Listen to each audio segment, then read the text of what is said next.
Citric acid is a versatile and natural cleaning alternative that can tackle a variety of tough cleaning tasks. Here are the top 5 things to clean using citric acid and how to do it.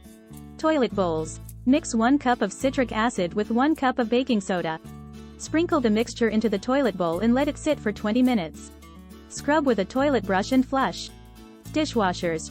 Remove any large food particles and place a cup of citric acid in the detergent dispenser. Run the dishwasher on the hottest setting for a deep clean. Coffee makers. Fill the water reservoir with equal parts water and citric acid.